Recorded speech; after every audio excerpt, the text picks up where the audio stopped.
Hello friends, Sandeep sir academy आपल्या या favourite YouTube चॅनलवर मी प्राध्यापक माई सर आपलं स्वागत करतो. Welcome friends. मित्रांनो, बघा पिक्चर क्वालिटी वगैरे क्लिअर आहे, आवाज वगैरे क्लिअर असेल एकदा कमेंट्स करायचं आहे. चला सुरुवात करूया आपल्या आजच्या सेशनला.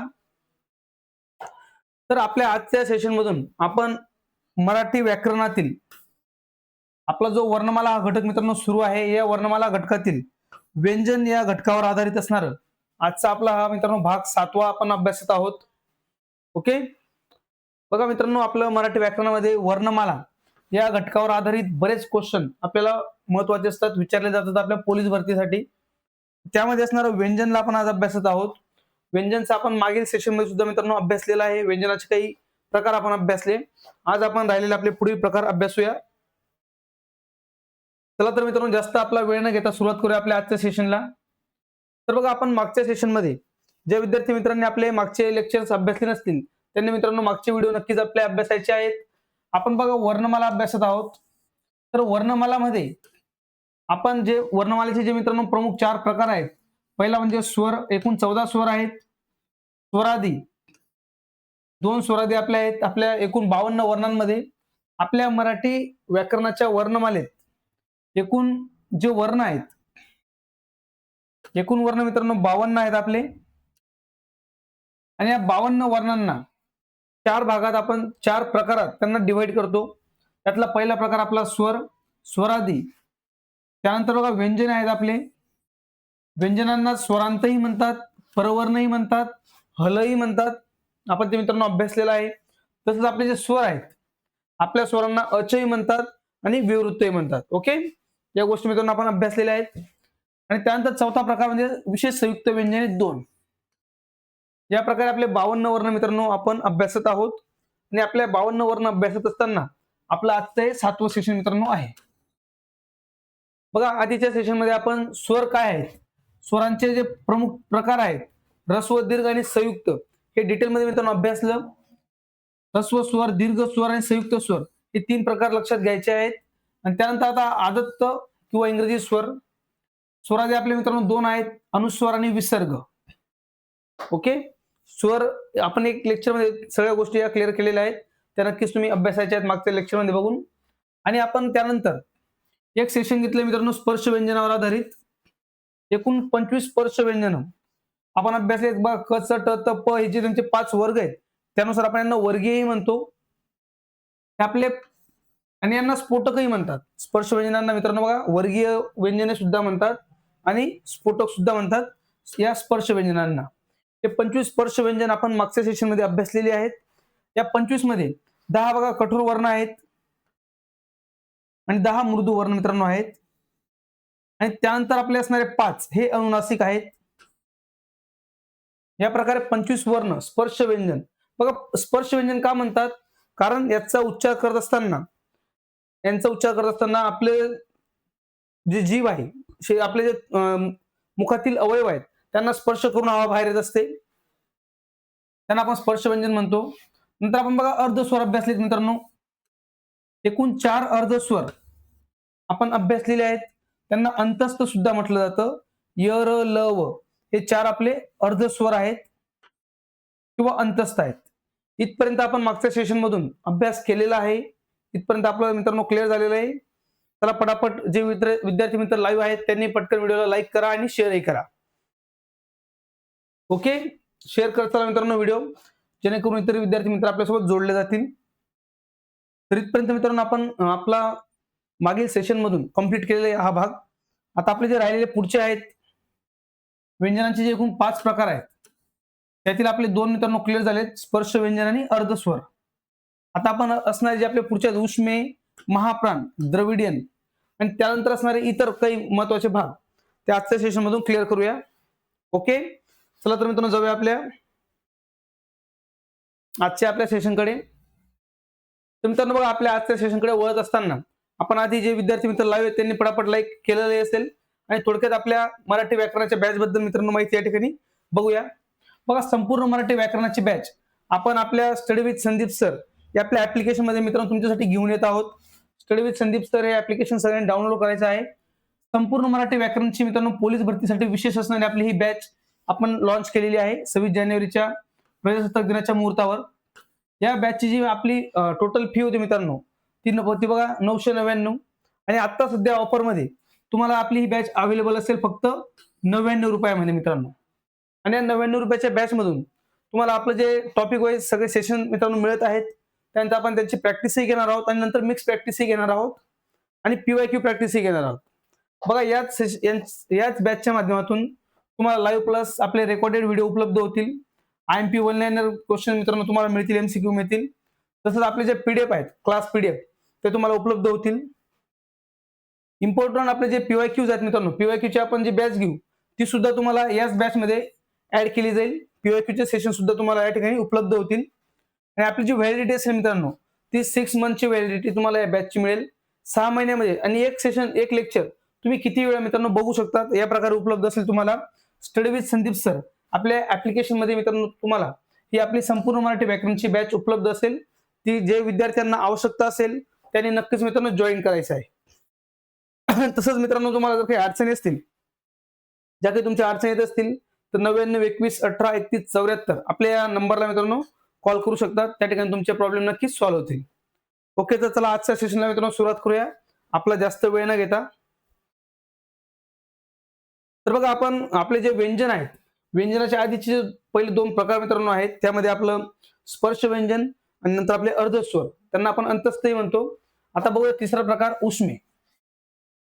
उष्मे यांनाच मित्रांनो घर्षकही म्हणतात, ईषत स्पृष्टही म्हणतात आणि सित्कारही म्हणतात. आपल्याला आपले जे वर्ण आहेत, वर्णांमध्ये असणारे आपले स्वर, व्यंजन किंवा त्यांचे प्रकार यांना एक नाही तर अनेक नाव मित्रांनो लक्षात ठेवणं गरजेचं असणार आहे. कारण आता आपल्याला उष्मे विचारले जाईल असं नाही, आपल्याला घर्षकही विचारले जातात किंवा आपल्याला चित्कारही विचारले जातात किंवा ईषत स्पृष्ट सुद्धा शब्द आपल्याला विचारला जाऊ शकतो. त्यासाठी आपल्याला यांची नाव सुद्धा लक्षात घेणं गरजेचं आहे. आपले जे उष्मे आहेत ते आपल्याला लक्षात घ्यायचे बघा 3 या ठिकाणी कोणते तर आपण लक्षात घेऊया. बघा श, श आणि स यांचा उच्चार करताना हवेचे घर्षण होते. बघा हवेचं घर्षण होतं म्हणून त्यांना म्हटलं जातं घर्षक वर्ण. आणि घर्षणामधून बघा काय होते, उष्णता तयार होते. घर्षणातून उष्णता तयार होते. आपण बघा हाताला हात जरी घासले, थंडीमध्ये आपण प्रयोग करतो बघा, म्हणजे करतोच रेग्युलरली. ज्यावेळेस आपण हाताला हात घासतो तर आपले हात गरम होतात, म्हणजे घर्षणातून उष्णता निर्माण होते. मग उष्णता निर्माण झाली म्हणून यांना काय म्हणायचं, उष्मे म्हणायचं. ज्यावेळेस त्यांचा उच्चार होतो त्यावेळेस घर्षण निर्माण होतं आणि घर्षणातून उष्णता निर्माण होत असल्यामुळे याचं दुसरं नाव पण काय, उष्मे आहे. म्हणजे उष्मे आणि घर्षक या प्रकारे यांची नावं ही पडलेली आहेत मित्रांनो, हे लक्षात घ्या. तसंच बघा यांना सित्कारही आपण म्हणतो. सित्कार का म्हटलं जातं, ज्यावेळेस श, श, स या वर्णांचा उच्चार आपण करतो त्यावेळेस आपल्या मुखातून येणारा जो वायू आहे तो जोराने उसासा बाहेर टाकल्याप्रमाणे, बघा आपण मोठा श्वास बाहेर टाकल्याप्रमाणे याचा उच्चार होतो. उसासा बाहेर टाकला जातो जोराने, बाहेर आपला हवा जी आहे आपल्या मुखातून ती बाहेर टाकली जाते. बघा श, श, स काय करतो आपण, उच्चार करत असताना उसासा बाहेर टाकतो. त्यामुळे यांना दुसरं नाव पडलं बघा, एक पुढचं नाव पडलं तिसरं, ते म्हणजे सित्कार.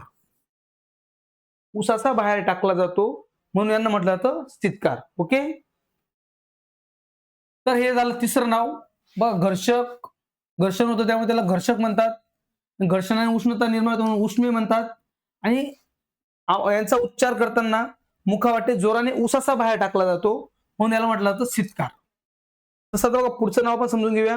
पुढचं आहे आपलं ईषत स्पृष्ट. बघा ईषत म्हणजे थोडे, ईषतचा प्रकार मित्रांनो थोडे, आणि स्पृष्ट म्हणजे बंद असणार. ईषत स्पृष्ट म्हणजे ज्यावेळेस आपण याचा उच्चार करतो त्यावेळेस आपल्या मुखाचे द्वार, म्हणजे आपलं जे तोंड आहे मित्रांनो, आपलं जे माउथ आहे, मुखाचं द्वार काय असतं, थोडंसं बंद राहतं. थोडंसं बंद स्वरूपात असल्यामुळे याचं एक नाव पडलंय बघा ईषत स्पृष्ट. ईषत म्हणजे थोडेसे आणि स्पृष्ट म्हणजे बंद असणार. म्हणजे ज्यावेळेस आपण उष्म्यांचा उच्चार करतो, श, श, स या 3 उष्मे आहेत आपले, यांचा ज्यावेळेस आपण उच्चार करत असतो तर त्यावेळेस काय होतं, आपलं मुखाचं द्वार म्हणजे आपलं तोंड हे थोडंसं बंद असतं बोलताना, यांचा उच्चार करताना. त्यामुळे याचं नाव पडतं ईषत स्पृष्ट.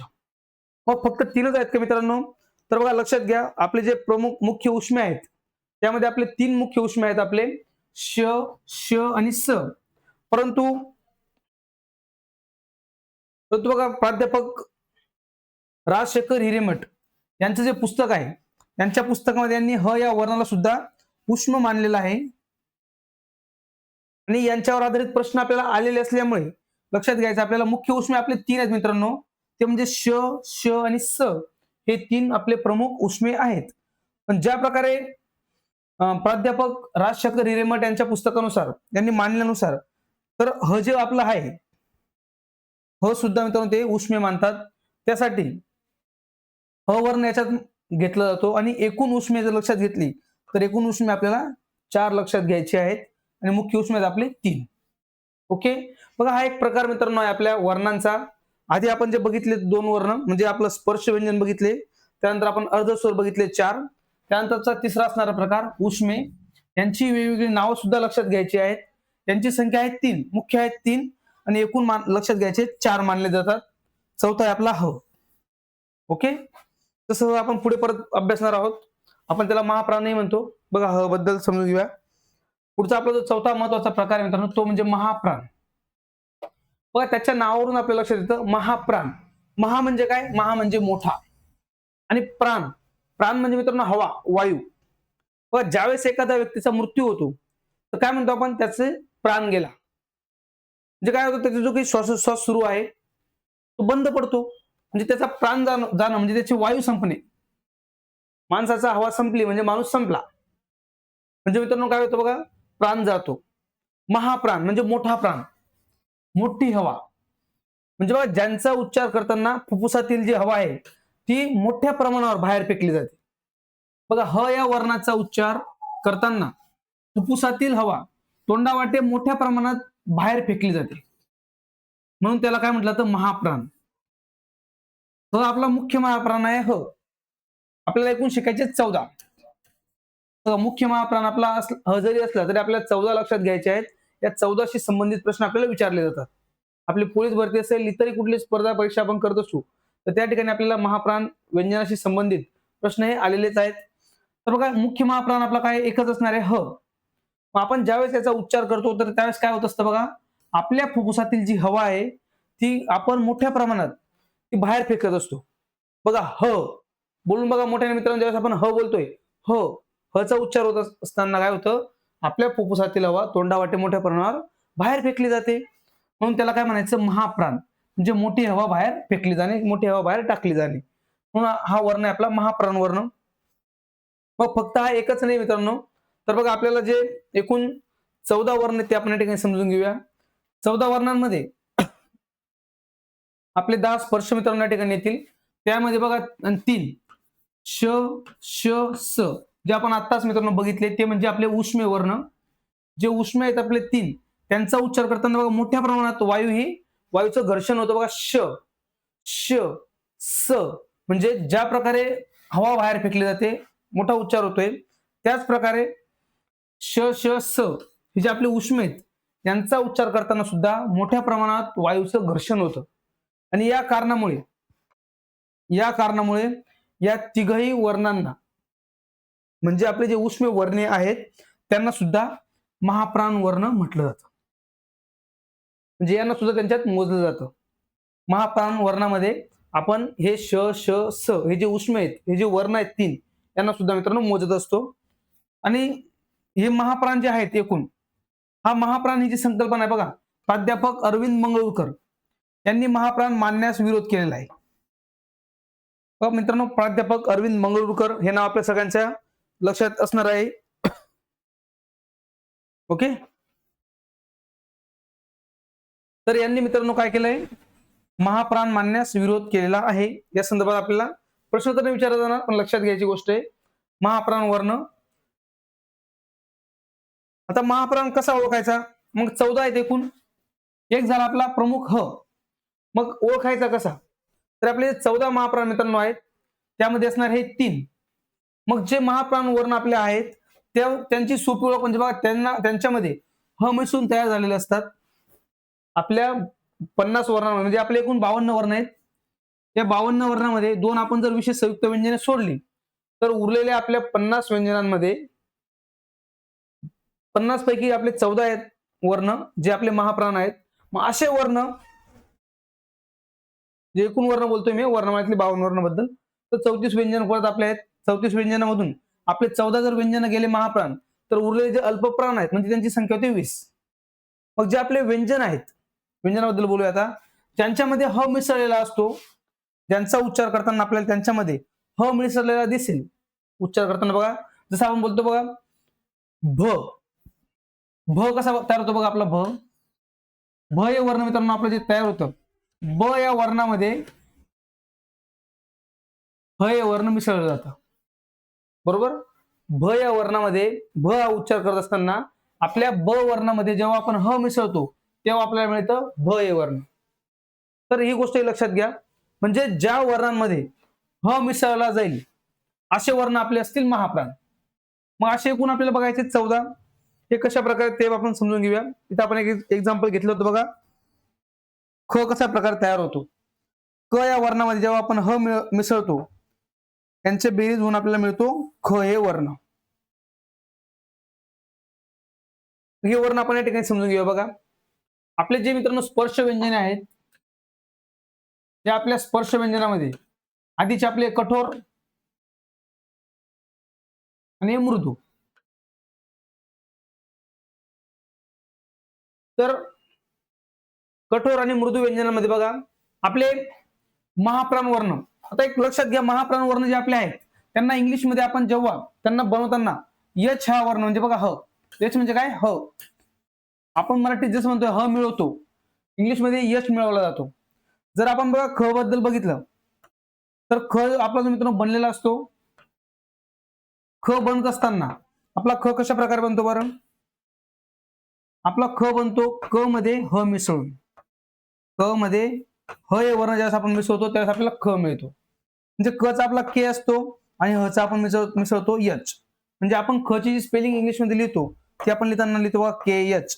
आणि पुढचा जर आपण त्यात स्वर मिसळला तर के एच ए म्हणजे आपला ख मिळतो. म्हणजे असे वर्ण आपले ज्यांच्यात आपण यच मिसळलेला आपल्याला दिसेल. म्हणजे इंग्लिशमध्ये त्यांची स्पेलिंग बनवताना यच त्यांच्यामध्ये असतो आणि मराठी उच्चारमध्ये आपल्याला ह त्यांच्यामध्ये मिसळलेला दिसतो. तर त्यांना म्हणायचं मित्रांनो महाप्राण. मग आपले जे ख आहेत, हा ख कसा बनलेला असेल मित्रांनो आपला. तर आपला हा ख बनतो बघा क मध्ये ह मिसळल्यानंतर मराठीत. आणि इंग्लिशमध्ये आपण बघा के मध्ये काय करतो आपण यच मिसळतो तेव्हा आपल्याला हा महाप्राण ख मिळतो. आणि यच सगळ्या ठिकाणी मिसळला म्हणजे आपल्या ज्यांच्यामध्ये यच हा आपल्याला पाहायला मिळेल ते सगळेच महाप्राण आहेत. पण एक अपवाद. अपवाद कोणता मित्रांनो बघा च. च हा अपवाद या ठिकाणी लक्षात घ्या. कारण च लिहिताना आपण काय करतो त्याच्यात सीएच लिहितो आपण च साठी. जे यच आहे परंतु हा महाप्राण नाही, हा अल्पप्राण आहे. आणि स जो वर्ण मित्रांनो आहे आपलं त्याच्यासाठी इंग्लिशमध्ये फक्त यस लिहिला जाईल. त्याच्यामध्ये यच आपल्याला दिसणार नाही पण तरी सुद्धा तो महाप्राण आहे. स मित्रांनो महाप्राण आहे. आपण आधीच बघितलं आधीच्या स्लाइडमध्ये जे आपले उष्मे आहेत, आपले जे उष्म वर्ण मित्रांनो आहेत 4 उष्मे आहेत. आपले 3 उष्मे एक प्रमुख आहेत आपला ह. त्याच्यामध्ये श, श आणि स हे वर्ण सुद्धा आपले महाप्राण आहेत. म्हणजे श हा आपला स जो आहे हा उष्म वर्ण आहे आपला आणि हा उष्मे असल्यामुळे हा सुद्धा आपला महाप्राण आहे. कारण त्याचा उच्चार करताना मोठ्या प्रमाणात हवा बाहेर फेकली जाते, घर्षण होतं हवेचं, म्हणून त्याला सुद्धा आपण महाप्राण, तो महाप्राण आहे. म्हणजे हे 2 अपवाद आपल्या लक्षात घ्यायचे आहेत. इंग्रजीमध्ये ज्याला लिहित असताना इंग्रजीमध्ये आपण जे वर्ण लिहितो आपलं मराठीतलं त्याच्यात यच जर आपण वापरतोय तर महाप्राण आहे. पण सीएच आपला अपवाद. आणि स म्हणजे यस, स साठी आपण यस वापरतो परंतु स हा आपला महाप्राण आहे. कारण तो उष्मे आहे, त्याचा उच्चार करताना मोठ्या प्रमाणावर हवेचं घर्षण होतं, मोठ्या प्रमाणावर हवा बाहेर टाकली जाते, म्हणून त्यासाठी सुद्धा तो महाप्राण आपला आहे. हे 2 अपवाद मित्रांनो या ठिकाणी लक्षात घ्या. म्हणजे आपण यांची बेरीज बघितली, या अल्प प्राणामध्ये आपण ह मिसळतो आणि आपल्याला महाप्राण मिळतो. बघा कठोर आपल्याला 5 मिळतात. आपल्या च मध्ये आपण ज्यावेळेस ह मिसळतो त्यावेळेस मित्रांनो आपल्याला हा च मिळत असतो. ट मध्ये आपण जेव्हा ह मिसळतो तेव्हा आपल्याला हा ठ मिळतो. जे आपल्याला इंग्लिशमध्ये पण लिहिता बघा त मध्ये त साठी आपण लिहितो टी आणि ह साठी एच. टी एच आपला थ मिळतो. जे इंग्लिश असो किंवा मराठी असो लक्षात घ्या इंग्लिशच्या माध्यमातून पण आपण या ठिकाणी लक्षात घेऊ शकतो. मराठीत आपण ह मिळवतो, इंग्लिशमध्ये यच मिळवतो. तसंच आपले जे कठोर व्यंजनातले 5 महाप्राण आपल्याला या ठिकाणी मिळतील. प मध्ये आपण जर ह मिळवला, आपल्याला फ हे वर्ण मिळेल, फ हे आपला महाप्राण मिळेल. तसंच बघा मृदूंमध्ये, मृदू जे आपले अल्पप्राण आहेत यांच्यात आपण ज्यावेळेस ह मिसळतो तर आपल्याला महाप्राण वर्ण मिळतात. म्हणजे ग मध्ये आपण ह मिळवला तर आपल्याला घ मिळतो. ज मध्ये आपण जर ह मिळवला आपल्याला झ मिळतो. आता या ठिकाणी इंग्लिश मध्ये लिहून घेतो मी बघा. जी मध्ये आपण यश मिळवतो आपल्याला घ मिळतो. जे मध्ये आपण काय करतो यश मिळवतो तेव्हा आपल्याला झ मिळतो. ड मध्ये म्हणजे डी मध्ये आपण यश मिळवतो तेव्हा आपल्याला ढ मिळत असतो. हे जे महाप्राण आहेत ना बघा, ड त्याच्यामध्ये ह, ध, ब मध्ये म्हणजे बी मध्ये आपण त्यावेळेस इथे यश मिळवतो तेव्हा आपला महाप्राण भ तयार होतो. इंग्लिशमध्ये यच, मराठीमध्ये यच लक्षात ठेवा, ह लक्षात ठेवा. ज्या वर्णांमध्ये आपण ह मिसळला ते आपले आहेत महाप्राण वर्ण. तसंच ज्या वर्णांमध्ये इंग्लिशमध्ये लिहिताना यच मिसळला ते आहेत आपले महाप्राण वर्ण.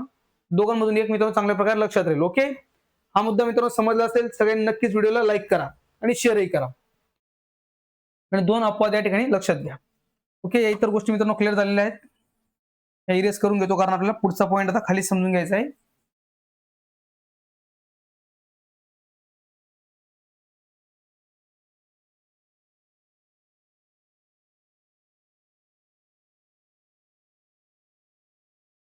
तर मित्रांनो बघा, आपले जे कठोर वर्ण आहेत, कठोर वर्णातले आपले असतील 5. कठोर वर्णातले 5 महाप्राण कोणते? ख, छ, ठ, ध आणि फ. कठोर वर्ण ज्यांचा उच्चार कठोरपणे होतोय, कठोर वर्णामध्ये आपल्या उच्चारामध्ये तीव्रता जाणवते तर तोच तो आपला कठोर वर्ण.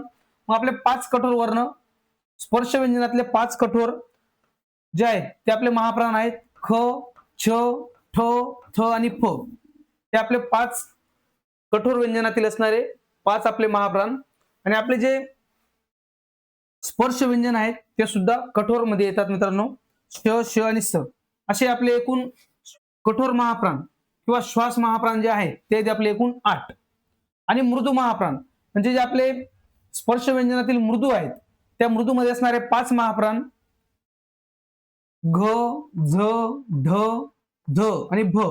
आणि आपला मुख्य असणारा यच, हा यच आपला ह सुद्धा मित्रांनो येतो आपला मृदू महाप्राणामध्ये येतो. ह सुद्धा आपला काय आहे, जरी तो प्रमुख महाप्राण नसला पण तो येतो आपला मृदू या कॅटेगरीमध्ये. लक्षात घ्या. म्हणजे असे एकूण हे 6 कठोर असणारे श्वास असणारे 8 महाप्राण आणि मृदू असणारे किंवा अघोष त्यांना म्हणतो आपण, त्यांना अघोष आणि घोष. हे सुद्धा बघा, यांना नाद नाव दुसरा आहे. मृदू म्हणजे नाद असणारे किंवा अघोष असणारे व्यंजन. तर मृदू महाप्राण आहेत आपले 6 आणि कठोर महाप्राण आहेत आपले एकूण 8. असे आपल्याला बेरीज मिळते यांची एकूण 14 महाप्राण वर्ण लक्षात घ्यायचे आहेत. तर 14 महाप्राण वर्ण मित्रांनो आपल्याला लक्षात घ्यायचे आहेत. आपल्या प्रश्नामध्ये बऱ्याच वेळेस खाली पर्याय दिले असतील, खालीलपैकी कुठलं वर्ण हे महाप्राण आहे किंवा खालीलपैकी कुठलं वर्ण हे महाप्राण नाही, अशा प्रकारचे प्रश्न आपल्याला विचारले जातात. तर त्यासाठी 14 महाप्राण मित्रांनो लक्षात घ्यायचे आहेत. ओके, 14 महाप्राण मित्रांनो सगळ्यांच्या लक्षात आले असतील बघा. आता मग आपले 14 महाप्राण जर सोडले, उरलेले आपले जे व्यंजन आहेत एकूण 20 व्यंजन आपल्या या ठिकाणी उरतात. आपल्या वर्णमालेमध्ये जे व्यंजन आहेत मित्रांनो एकूण आहेत 34. तर बघा 34 मधून 14 गेले आपले महाप्राण. मग उरलेले जे 20 आहेत, 34 मधून 14 आपले महाप्राण गेले. उरले जे 20 मित्रांनो आहेत ते आपले आहेत अल्पप्राण व्यंजन. एकूण आपले 20 आपले अल्पप्राण असतील. मग याच्यामध्ये असणारं पुढचं जे अनुनासिक वर्ण आहे ते अनुनासिक पण काय असते आपले, अनुनासिक आपले असणार आहेत अल्पप्राण. याच्यातले हे 5 अल्पप्राण, हे इकडचे 5 अल्पप्राण आणि अनुनासिक 5 असे 15. त्यानंतर आपले उरतात काय मग, जे आपण अंतस्थ बघितले बघा अर्धस्वर, ते सुद्धा आपले काय आहेत आपले अल्पप्राण आहेत. त्यानंतर असणारा स्वतंत्र असणारा ळ हा सुद्धा आपला अल्पप्राण आहे. या प्रकारे आपल्याला किती मिळतील 20 अल्पप्राण. ओके, त्यानंतर मित्रांनो एक महत्वाचा मुद्दा या ठिकाणी समजून घेऊया, महाप्राणीकरण आणि अल्पप्राणीकरण. म्हणजे एखादा शब्द त्याचं महाप्राणीकरण केलं जातं. बघा जे शब्द आहेत अल्पप्राण जेव्हा महाप्राण बनतो तेव्हा त्यास महाप्राणीकरण असं म्हणतात. एक एक्झाम्पल बघा, बाष्प शब्द आहे, शेवटी आपल्याला प दिसतो मित्रांनो. प आपला अल्पप्राण शब्द आहे आणि त्याचा शेवटी बघा बाष्पाचा अर्थ काय आहे, वाफ तयार होतो. बाष्पाच्या ठिकाणी आपण शब्द वापरतो वाफ. मग वाफ फ ज्यावेळेस आपला बनतो बघा फ, जे पी एच फ, फ हे वर्ण काय मित्रांनो आपलं हे महाप्राण आहे. याला म्हणायचं महाप्राणीकरण. आणि याच्या अपोजिट म्हणजे याच्या विरुद्ध आपलं काय असणार आहे, अल्पप्राणीकरण. ज्यावेळेस महाप्राण वर्ण असेल, महाप्राणाचा जेव्हा अल्पप्राण बनतो त्याला म्हणायचं अल्पप्राणीकरण. महाप्राणाचं काय म्हणायचं, अल्पप्राणीकरण. महाप्राणाचा शब्द अल्पप्राण घेतला जात असेल, जसं बघा सिंधू, हिंदू शब्दापासून आपला तयार झाला मित्रांनो हिंदू. बघा ध आपला, ध जो आहे, ध आपला महाप्राण वर्ण आहे आणि त्याच्या जागेवर आपला द हा अल्पप्राण वर्ण या ठिकाणी वापरलेला आहे. मग ही जी पद्धती आहे याला म्हटलं जातं अल्पप्राणीकरण. म्हणजे महाप्राण वर्णाच्या जागेवर आपण दुसरा एक शब्द बनवून त्या ठिकाणी वापरला गेला आपला अल्पप्राण. आणि महाप्राणीकरण म्हणजे अल्पप्राणाच्या ठिकाणी वापरला गेला महाप्राण. या प्रकारे हे दोन संकल्पना लक्षात घ्यायच्या आहेत. ओके मित्रांनो, चला व्हिडिओला पटापट लाईकही करा, चला जास्तीत जास्त विद्यार्थी मित्रांना शेअरही करा.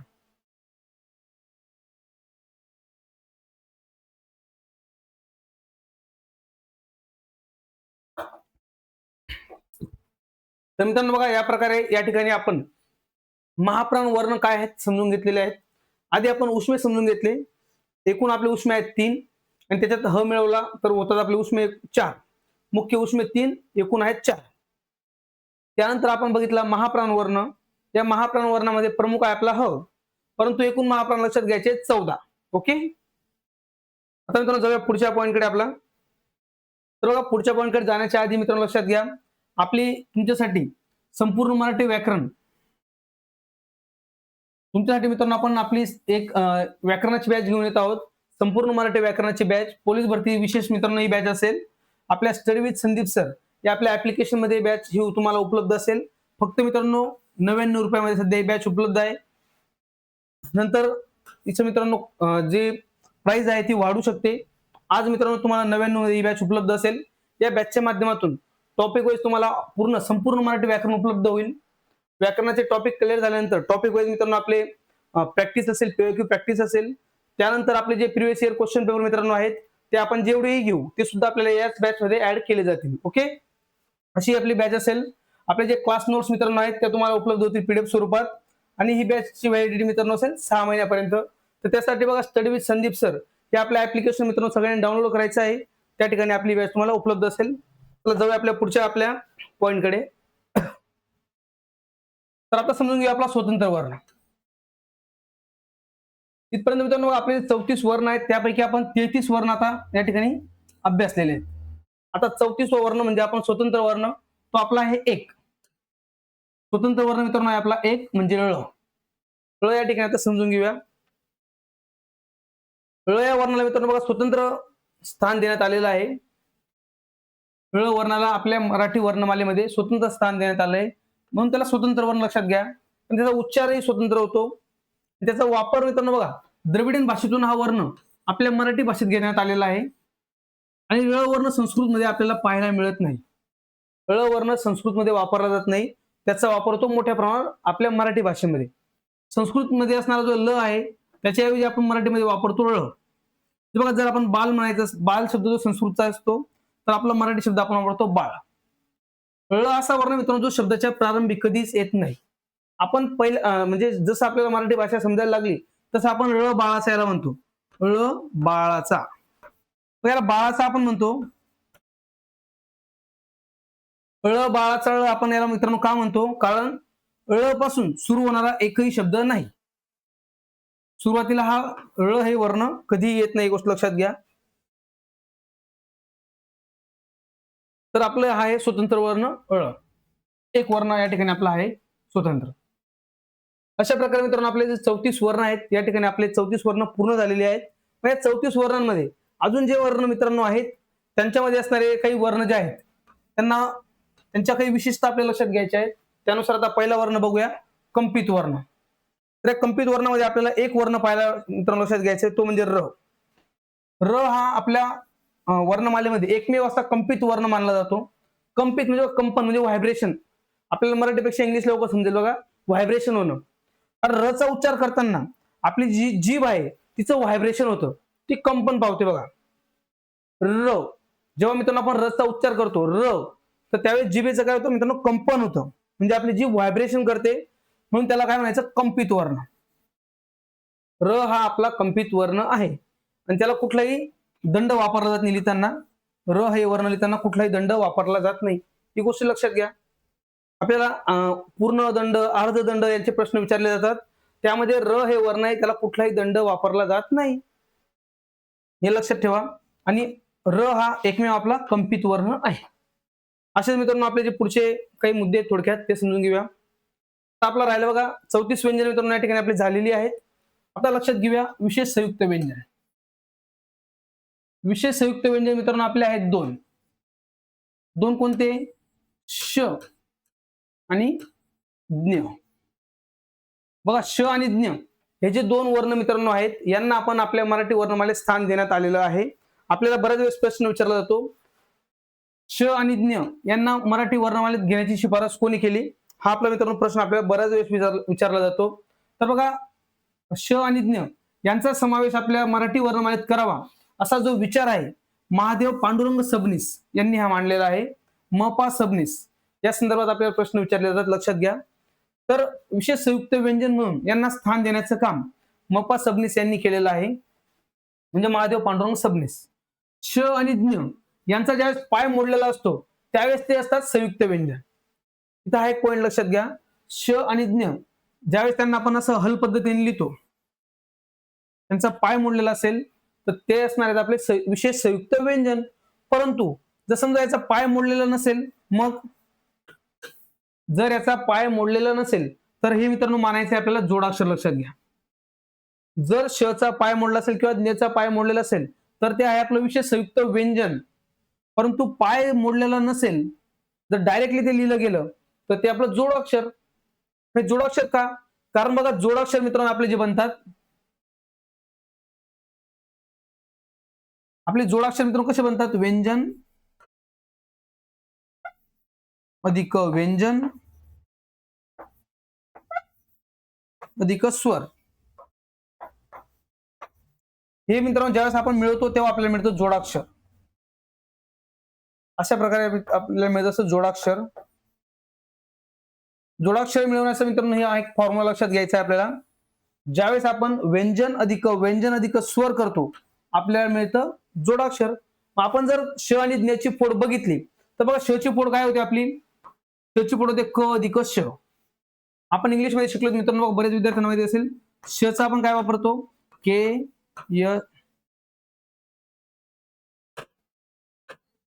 एस एच ए श. म्हणजे आपण त्याच्यात हा ए मिळवतो. के चा आपला क चा के, श चा एस एच, आणि जेव्हा आपण त्यात ए मिळवतो तेव्हा आपल्याला हा पूर्ण श मिळतो. म्हणजे हा झाला पहिलं व्यंजन क, दुसरं व्यंजन श, आणि याच्यात आपण जर अ मिळवला, बघ याच्यात आपण जर अ मिळवला आपल्याला व्यंजन अधिक स्वर मिळेल. व्यंजन अधिक स्वर जर मिळाला म्हणजे आपल्याला काय मिळेल? जोडाक्षर मिळेल. म्हणजे मित्रांनो आपलं जे श आहे जर आपण त्याला पाय न मोडता लिहिला तर तो आपला जोडाक्षर मानला जातो. या प्रकारचा जोडाक्षर बनेल. तसं आपला ज्ञ बघा, ज्ञानेश्वराचा आपण ज्ञानदेवाचा ज्ञ म्हणतो, तर ज्ञची आपली जी फोड आहे द अधिक न अधिक य. या ठिकाणी लक्षात घ्या न नळाचा असतो ज्ञ मध्ये, द अधिक न अधिक य, आणि ज्ञला आपण इंग्लिश मध्ये लिहितो मित्रांनो DNYA. ज्ञ आपण इंग्लिश मध्ये लिहितो DNYA. मग बघा DNY, शेवटी आपण जर ए मिळवला म्हणजे आपला स्वर मिळतो. मित्रांनो आपल्या याच्यात जर आपण अ मिळवला तर आपल्याला स्वर मिळेल शेवटचा. मग व्यंजन अधिक स्वर, तीन व्यंजन मिळतात. व्यंजन अधिक स्वर म्हणजे आपल्याला काय मिळतो? जोडाक्षर. म्हणजे लक्षात घ्या मित्रांनो, जे आपले विशेष संयुक्त व्यंजन आहेत श आणि ज्ञ, ज्यावेळेस त्यांचा पाय मोडलेला असेल त्यावेळेस त्यांना म्हणायचं आपले विशेष संयुक्त व्यंजन. परंतु जर लिहिताना यांचा पाय मोडलेला नसेल, पाय न मोडता जर लिहिलेला असला तर त्याला मानलं जातं जोडाक्षर. ओके, या पुढेही लक्षात घ्या, आपल्याला पुढबद्दल सुद्धा प्रश्न विचारला जाऊ शकतो. क्लिअर मित्रांनो हा पॉईंट? चला पटापट लाईक करा. लाईक मित्रांनो वाढले पाहिजे आपल्या व्हिडिओला, अजून लाईक सुद्धा मित्रांनो वाढवत चला, लाईक करत चला आणि शेअरही करा. चला जाऊया मित्रांनो पुढच्या प्रश्नाकडे, पुढच्या पॉईंटकडे जाऊया आपला. तर द्रव्य व्यंजन. तर बघा आपण या ठिकाणी जे बघत आहोत आपले 34 व्यंजन मित्रांनो क्लिअर झाले. त्यानंतर आपले विशेष संयुक्त व्यंजन 2 होते ते सुद्धा आपण या ठिकाणी बघितलेले आहेत. आता असे काही व्यंजन आहेत त्यांना वेगवेगळ्या प्रकारे मानलं जातं, त्यांना डिवाइड केलं जातं, तर त्यांना विशेष प्रकारचे की मानलं जात आहे, ठेवलं जात आहे, ते सुद्धा आपण या ठिकाणी लक्षात घ्या. द्रव्य व्यंजन आपल्याला लक्षात घ्यायचे 3.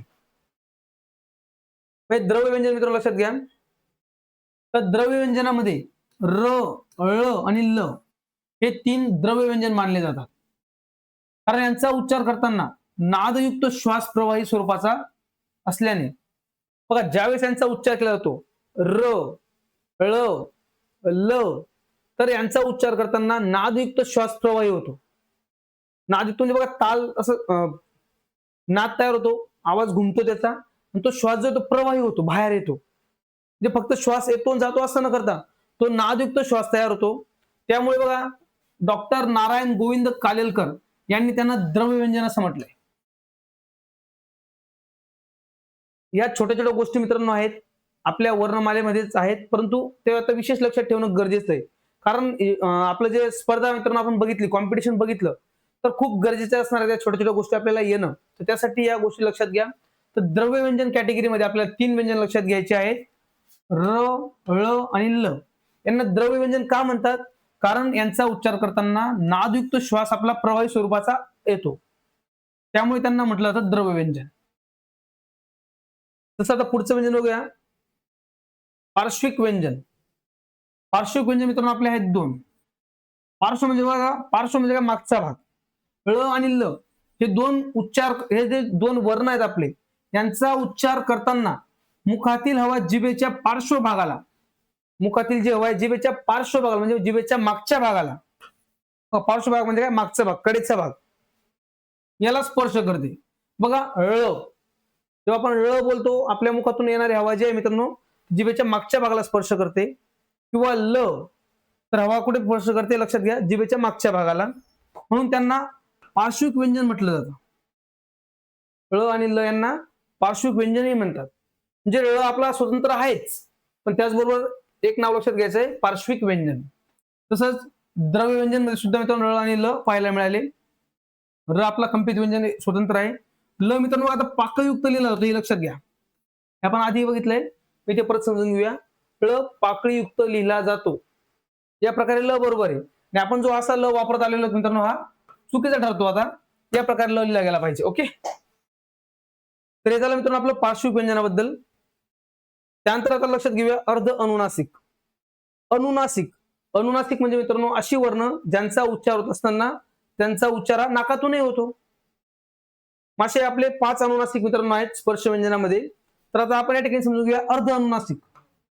अर्ध बघा, अर्धे असणारे अनुनासिक हे आहेत आपले 3 अर्ध अनुनासिक मित्रांनो आहेत 3. ते कोणते? य, व, ल. यांना आपण अर्ध स्वरही म्हणतो. य, र, ल व 4 आपले अर्ध स्वर आहेत. तर य व ल यांचा उच्चार करताना थोडासा नाकातून उच्चार होतो. बघा य, व, ल यांचा उच्चार करताना थोडासा उच्चार नाकातूनही होतो, म्हणून त्यांना अर्ध अनुनासिक म्हणायचं. अनुनासिक पूर्ण म्हणताना अर्ध अनुनासिक.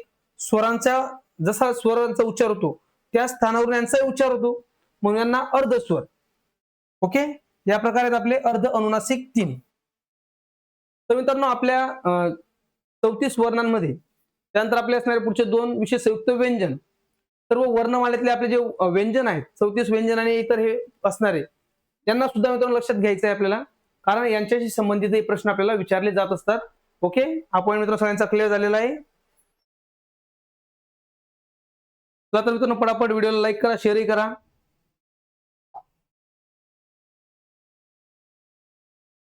आता मित्रांनो आपले जे वर्ण आहेत त्यांचे उच्चारावरून 2 प्रकार पडतात. वर्णांचे ज्यावेळेस आपण उच्चार करतो तर उच्चारावरून यांचे 2 प्रकार पडतात. ते 2 प्रकार कोणते? तर तो म्हणजे पहिला प्रकार कठोर वर्ण. पहिला प्रकार मित्रांनो आपला कठोर वर्ण. याच्यामध्ये आपल्याला लक्षात घ्यायचे 13 व्यंजन, आपले एकूण 13 वर्ण. आता इथे बघा वर्णांचे प्रकार आपण बघतोय. वर्ण आपल्या वर्णमालेत एकूण 52 वर्ण आहेत. त्या 52 वर्णांमध्ये शेवटचे जे 2 आहेत ते विशेष संयुक्त व्यंजन, ते मायनस करा या ठिकाणी विशेष संयुक्त व्यंजन. उरलेले 50 व्यंजन, व्यंजन नाही वर्ण सॉरी, आपले उरलेले जे 50 वर्ण आहेत त्यांचा उच्चार करून कशा प्रकारे डिवाइड केलं ते लक्षात घेऊया. दोन कोणते सोडले मित्रांनो या ठिकाणी मी विशेष संयुक्त व्यंजन मी बाजूला काढलेले आहेत. उरलेले जे 50 आपले जे वर्ण आहेत त्यांचा उच्चारावरून दोन भाग त्यांचा केला जातो. त्यातला पहिला भाग म्हणजे कठोर वर्ण, यांनाच म्हटलं जातं श्वास वर्ण किंवा अघोष वर्ण. हे असे आपले एकूण 13. आणि मृदू वर्ण, मृदू वर्ण ज्यांना म्हटलं जातं मित्रांनो नाद, घोष, नाद किंवा घोष वर्ण, हेच आपले एकूण 37 वर्ण. मग आता या ठिकाणी आपण हे समजून घेऊया आपले कोणते 13 वर्ण हे कठोर वर्ण आहेत बघा. तर कठोर वर्णांमध्ये किंवा आपले जे श्वास वर्ण आहेत ते 13. त्यामध्ये स्पर्श कठोर व्यंजन जे मित्रांनो होते आपले 10. बघा स्पर्श कठोर जे होते आपले एकूण स्पर्श त्यामध्ये असणारे कठोर एकूण स्पर्श मित्रांनो आहेत आपले बघा 25. एकूण स्पर्श आहेत आपले 25. आणि या ठिकाणी आपल्याला लक्षात घ्यायचे त्यांचे 5 वर्ग क च ट त प. क च ट त प. क च ट त प आपले 25 स्पर्श व्यंजनांचे प्रत्येकाचे वर्ण. क ख ग घ आणि ग. वाघमायचा ग. च छ ज झ आणि आपला हा न, चंचलचा न. तसंच बघा आपल्या पुढे ट ठ ड ढ न, त थ द ध न, प फ ब भ म पर्यंत असणारे म्हणजे क पासून तर म पर्यंत असणारे एकूण आपले आहेत 25 स्पर्श व्यंजन. या 25 स्पर्श व्यंजनामध्ये आपले जे कठोर आहेत बघा, हे पहिले आपले कठोर 10 त थ त थ प फ पर्यंत असणार आहे. हे आपले आहेत पहिले कठोर, कठोर वर्ण स्पर्श व्यंजनातले कठोर वर्ण हे आपले 10. त्यानंतर आपले उष्मे श श आणि स हे 3 उष्मे. अशा प्रकारे आपल्याला एकूण कठोर वर्ण मिळतात मित्रांनो 13. कठोर किंवा त्यांना श्वासही म्हणतात किंवा अघोषही म्हणतात.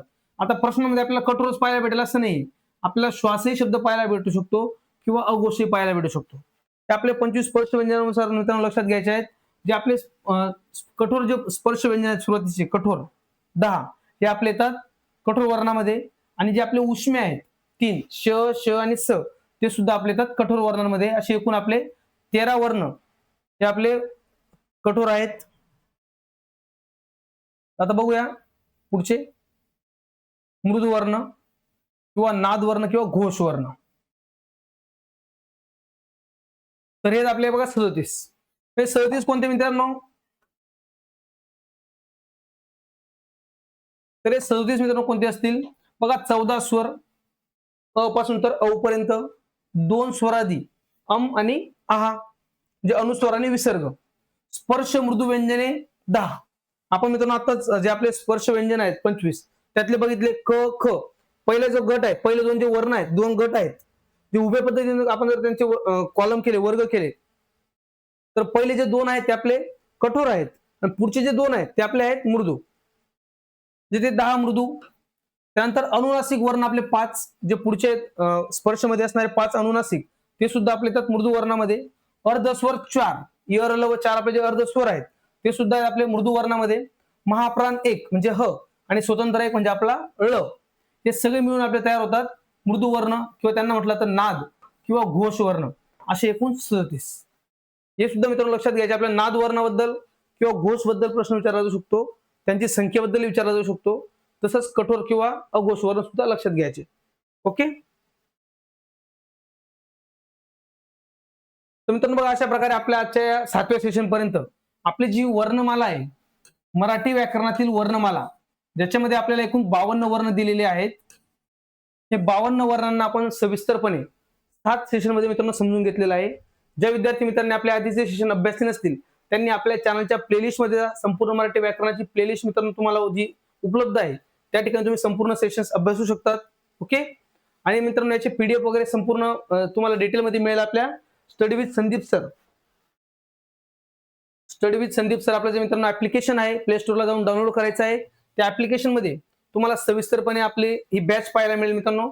संपूर्ण मराठी व्याकरणाची बॅच तुम्हाला त्या ठिकाणी उपलब्ध असेल. तर संपूर्ण मराठी व्याकरण बॅच मित्रांनो जे विद्यार्थी मित्रांना आवश्यकता असेल, गरजेचं असेल त्यांनी नक्की जॉईन करावी. त्या बॅचच्या माध्यमातून आपलं जे मित्रांनो मराठी व्याकरण आहे संपूर्ण पद्धतीने डिटेलमध्ये तुम्हाला शिकायला मिळेल. पुढील 6 महिना आपला वेळ मित्रांनो असेल. 6 महिन्यामध्ये जे लाईव्ह प्लस रेकॉर्डेड सेशन मित्रांनो होतील, डिटेलमध्ये तुम्हाला संपूर्ण टॉपिक वाईज या ठिकाणी शिकवले जातील. त्यानंतर टॉपिक वाईज आपण प्रॅक्टिस घेणार आहोत. ज्या प्रकारे आपण माहिती घेत आलो बघा, आपण भाषा हा टॉपिक घेतला, नंतर भाषा या टॉपिकवर आधारित आपण सगळे PYQs मित्रांनो घेतलेले आहेत. तर त्याच प्रकारे एक एक टॉपिक आपण सविस्तर अभ्यासल्यानंतर टॉपिक वाईज सेशन मित्रांनो तुम्हाला पाहायला भेटतील PYQचे. आणि एकत्रितपणे जे आपल्या प्रिव्हियस इयर क्वेश्चन पेपर आहेत त्यांचं विश्लेषणाचे मित्रांनो जे पुढचे सेशन सुरू होतील ते सुद्धा तुम्हाला या बॅचच्या माध्यमातून मित्रांनो उपलब्ध केले जातील. आणि बॅचची व्हॅलिडिटी मित्रांनो तुम्हाला मिळेल पुढचे 6 महिन्यापर्यंत. आणि हा कोर्स तुम्हाला मित्रांनो उपलब्ध आहे फक्त 99 रुपयामध्ये स्टडी विथ संदीप सर आपल्या ऍप्लिकेशन मध्ये. तर या ठिकाणी जे आवश्यक असणारे विद्यार्थी असतील, गरजू विद्यार्थी असतील, त्यांनी मित्रांनो नक्कीच हा कोर्स जॉईन करावा आपल्या स्टडी विथ संदीप सर या ऍप्लिकेशन मध्ये जाऊन. Okay friends. तर मित्रांनो बघा, अशा प्रकारे आपल्या आजच्या सेशन मधून आपण आपल्या मराठी व्याकरणातील जो आपला महत्वाचा घटक आहे वर्णमाला, आपला जो महत्वाचा घटक आहे वर्णमाला, तर वर्णमाला या घटकावर आधारित आजचं आपलं हे 7वं सेशन मित्रांनो या ठिकाणी आपण पूर्ण केलेलं आहे. आता आपले जे पुढचे याच्यावर आधारित जे आपले PYQs आहेत, प्रश्न आहेत, ते आपल्याला मित्रांनो पाहायला भेटतील आपल्या पुढच्या सेशन मध्ये. Okay friends. तर आपलं आजचं सेशन तुम्हाला कसं वाटलं कमेंट बॉक्स मध्ये नक्कीच कळवायचं आहे. आणि ज्या विद्यार्थी मित्रांनी अजूनही व्हिडिओला लाईक केलं नसेल त्यांनी मित्रांनो जाता जाता नक्कीच व्हिडिओला लाईक करा आणि शेअर करा. Okay friends. Thanks for watching this video friends. All the best. Bye. Best of luck. Okay. तर मित्रांनो या ठिकाणी आपण थांबत आहोत. भेटूया आपल्या पुढच्या सेशन मध्ये.